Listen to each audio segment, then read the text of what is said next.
So now we're going to welcome our next speaker to the stage. Welcome, Erin. I want to say thank you so much for being a speaker today and stepping in and taking this spot today. I really appreciate you. Are you able to hear me, and can you say hello so I can make sure we have a mic check real quick? Yes, thank you for I having can. me. Just want to Awesome. testing I can one, hear you. two. Yep, testing 1, 2, exactly. Before I go and disappear myself off and we realize that we don't have audio. So thank you so much for being here, Erin. I want to introduce Erin and welcome her to the stage. And I want to give you a huge thank you for stepping in at the last minute, unscheduled, unplanned, and doing this talk. You have 20 minutes. If you need anything, I'm sitting here waiting. So I'm going to go ahead and give you the stage, Erin. Thank you so much, Haley, for having me. It is a pleasure to be here today with the Women's Entrepreneur Network. Like she said, this was a last minute thing. I didn't find out until about 10 o'clock the other night that it was even an opportunity. And then we got it solidified yesterday. So luckily, I happen to have some really great information for you.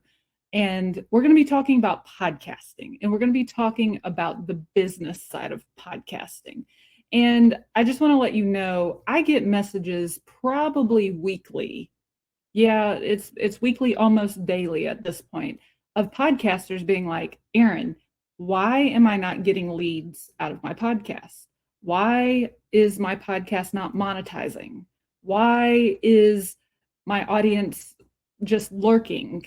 And there's a reason. It's because you don't have a funnel in place. And so that's what we're going to be talking today. The first thing I want to let you know is that the podcast industry has changed. I was recently watching, I don't know if there are any fans of Sex and the City out there, but I was recently watching the new spinoff on HBO called And Just Like That. And in this season, Carrie Bradshaw has a Sex and the City podcast. And I love it. You know, as a podcaster myself, as somebody who owns a podcast agency, I was just like, oh my God, this is perfect, because a lot of authors have podcasts. So it fit her story arc really well. But in one of the scenes, there was a thing where the producer wanted her to record an ad for a women's smell odor. I'm not going to go too deep into that, but it's for a feminine wash product. And she's like, I don't think I want to record this. And she was reading the script of the ad, and she was like, this was written by a man, which is hilarious in and of itself. But I digress.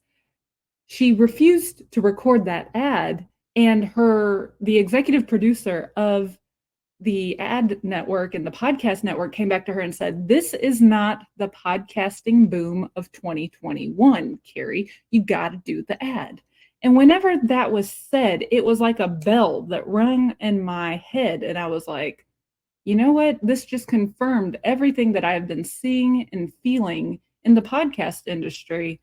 And literally within days, I put together a workshop, because I'm like, this has to be talked about.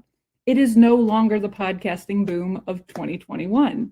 Now, back in 2021, you could launch a podcast and you would, even if you had a small audience, you would almost launch into the top 5% of podcasters. Nowadays, the market has become so saturated that it's not like that anymore. A lot of people's downloads are going down because of that market saturation. And then you consider the fact that YouTube is adding in new features to compete with podcasting, which YouTube has always been saturated, but now they're trying to compete in other ways. And so the industry is rapidly changing. And here are some key indicators of this. Number one, let's talk about how Spotify, who recently acquired Anchor, the hosting platform, they laid off 6% of their podcast division. What does that tell you? That tells you that ad revenues are down. And then you look into NPR. NPR is one of the lead podcast networks, and they canceled 4 of their podcasts earlier this year in March. And then you start looking at networks like CNN, Gannett, which is USA Today, Vox Media, Amazon, Google, Meta, Sirius, they're all laying off parts of their podcast division. And so that's telling me that there is not much money in the ad networks of podcasting. And so that's why the massive layoffs are happening. And people are starting to basically merge their resources. So, for example, if you're a podcaster out there, just 2 days ago, if you use Descript acquired Squadcast. This was literally 2 days ago, which I think is really cool because I use both Descript and podcast or Squadcast. But that just tells you that, like, that's one of those little flags that is being waved that the industry is changing. So you have to have a system in place for your podcast to be successful. And in business, the whole point of podcasting is to generate leads for your business. And so today I want to talk to you about what I call the Netflix model of podcasting. See, because of all of these changes, we have to pivot our strategy. So many times, you look at podcasts out there, just go through your Apple Podcast app or your Spotify app or Amazon Music, which they need to change that to podcast. But anyways, I digress. You go through those podcasts and it's a mixed bag. There's a lot of one-offs. But if you apply the Netflix model, it keeps people coming back for more. And so I want to look at how Netflix does things. First of all, they've stopped creating movies. I don't know if you've noticed this, but they have stopped creating movies and turned them into limited series. So that keeps people watching longer. And it keeps, like I said, it keeps people coming back for more season after season. And that is something that I have started applying with my podcast clients. We went from one-off episodes to series. And in business, this works like a charm. My client went from she had a decent sized audience, about 3,000, and she went from that to about doubling the size of her audience within months of switching this strategy. Not only did she do that because, that's really talking about the reach and the visibility on a public podcast feed. But now let's talking about generating leads. So I mentioned I get a lot of messages from people asking about how do I get the listeners to come out of the woodwork and go into leads? Well, it's not a lead until you have their email address. So by creating a series, you want to create something that goes along with that series that can get the email address. And so for this particular client, whenever we started doing series, she created a freebie that went along with the series. So it was a workbook that somebody could actually, it was a Google Doc, and she just basically took each episode and broke it down and made it into this workbook that people could fill out on their own. And it ended up being kind of like a mini course. It was so valuable. And people came out of the woodwork by like 40% of her listeners came out of the woodwork. That's one of the big secrets. You want to create something that goes along with the series so that you can draw those leads out. That's a key thing.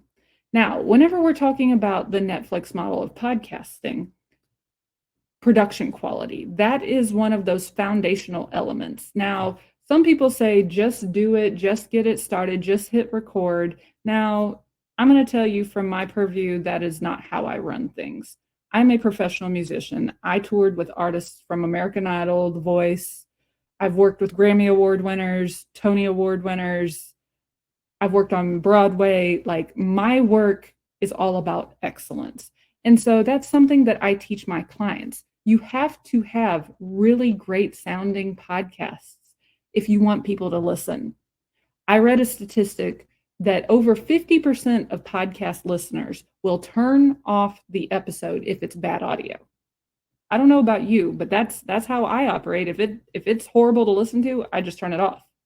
If you notice on Netflix, on Hulu, on HBO, there's never any tech issues. There's never any audio issues. It's always pristine condition.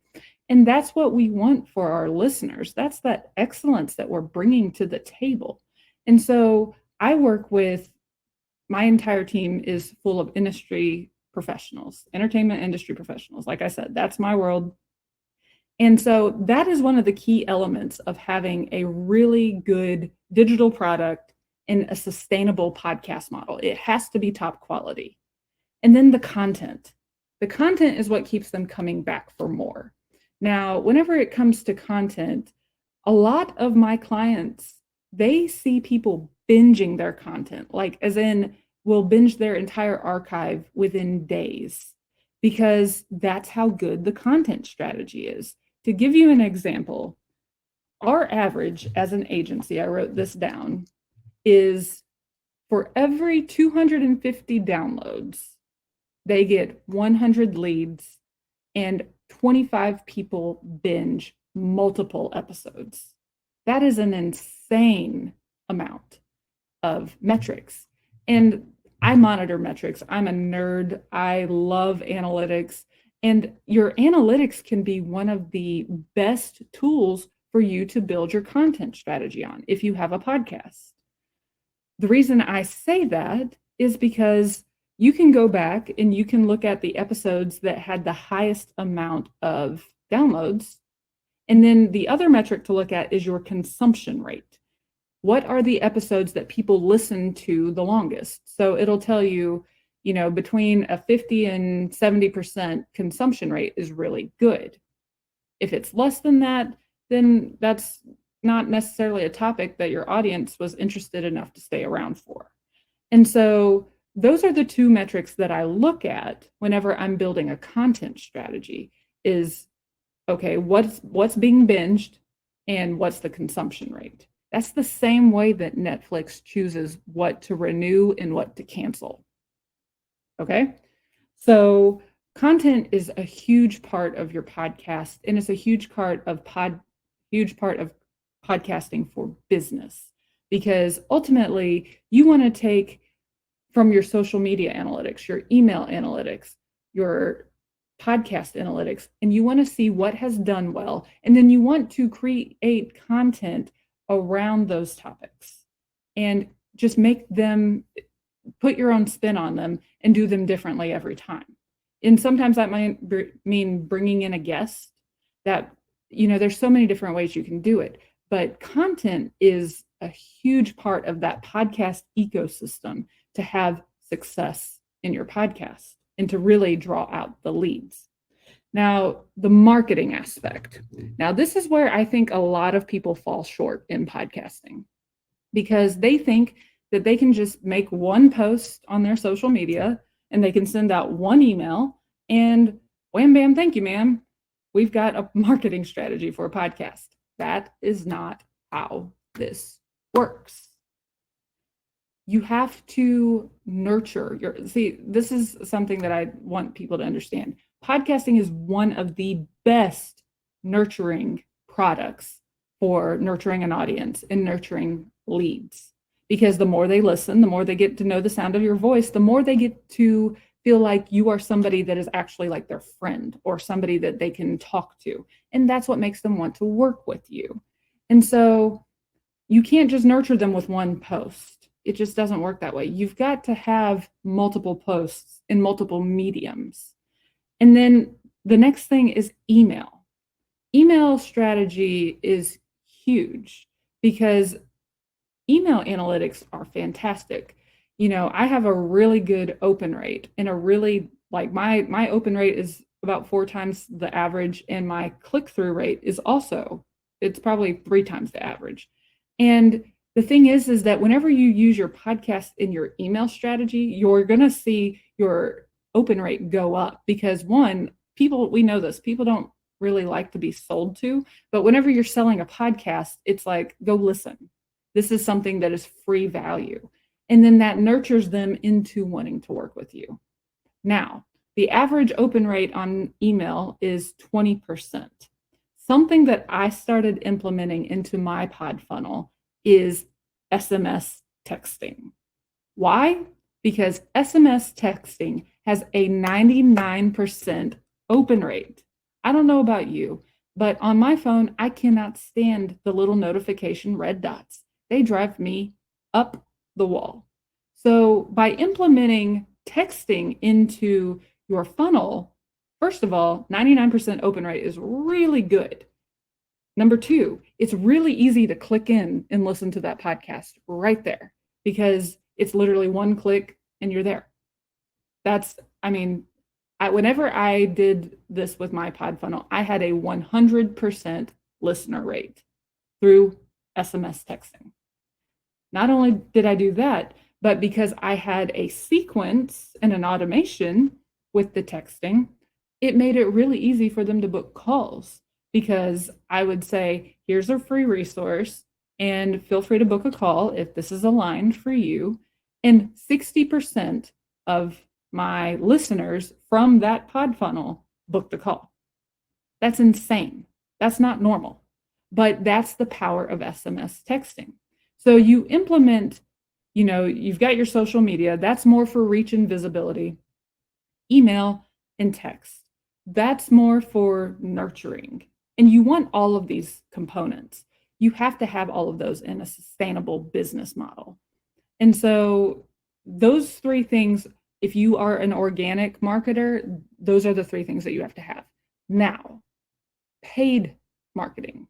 This is where I've had a lot of success with my pod funnels, is by putting in ad strategies. Now, I'm not talking about spending thousands of dollars on ads. I have not even spent a total of $1,000 on a podcast ad. I might spend $3 to $5 a day whenever I'm running my pod funnel. That's it. And that does it for me. That's the thing. People think that they have to spend all this money on paid ads, and that's not the case. Whenever you have a really solid audience, you have really solid ad creative. So what I tell people to do whenever they're making their ad creative is I just say, go find your best performing social media posts and then repurpose it for an ad. Now, of course, with paid strategy, you're sending it out to a cold audience. So you've got to make some tweaks because your language that you use in your organic marketing for people that already kind of know you, you can be a little bit more loose and casual, but whenever you're doing paid ads, it's a cold audience. So it's a little bit different. There's a little bit more nuance there. But all that to say, once you tweak all of these things, I mean, my average click-through rate is 3 to 5% on an ad. And so what does that mean? That's going to make my downloads go up. That's going to increase my email list because if you do a lead generation ad, that boosts your leads. And then from there, they go through and binge your content. Like, this is a brilliant marketing strategy. And when implemented and tested, it can work for you. Now, the last thing I want to talk about, I've got 3 minutes left. The last thing I want to talk about is monetization. There are so many different ways to monetize a podcast. For podcasting for business, specifically for speakers, podcasting is great. Why? Because it works in both functions. If you are a speaker that wants to start getting paid, you can actually create your podcast to be a lead generation activity. So you can use it as a demo of your speaking. And then you can also use it as whenever you have your speaking engagement and you have a merch table out in the foyer or in the exhibition room or wherever it is that you're speaking, you have a card with a QR code to your podcast on there. And so the people that were in the audience can come by and listen. So it works in two different ways. And so that is a really key thing. So if you have like coaching services, that's more for that audience. Whereas you're still using that same podcast as a demo reel for your audience of potential hosts for speaking. So I love speaking as a monetization way. In fact, one of my clients, I taught her how to start booking herself, and she's made over $15,000 from 2 workshops already. So speaking is a great way to monetize. Another great way to monetize is through memberships. Everybody has a membership these days because of the low cost factor. But I have one client who now granted she had a cultivated audience, but she monetized with like $55,000 in 1 year from her podcast membership. And there's ways to integrate the podcast and the membership so that they work together. And so these are ways that I actually work with my clients. And it's really fun because we get to be creative. So many times in business, it's a cookie cutter model. I don't work like that. And so that is why I love doing done for you, done with you work. And we actually build out a strategy that works for you and your business. So if this feels aligned to you, feel free to follow me on Instagram at Click Management. It's CLIQ Management, or you can find me on Facebook. This was amazing. I see so many people that, talking about making in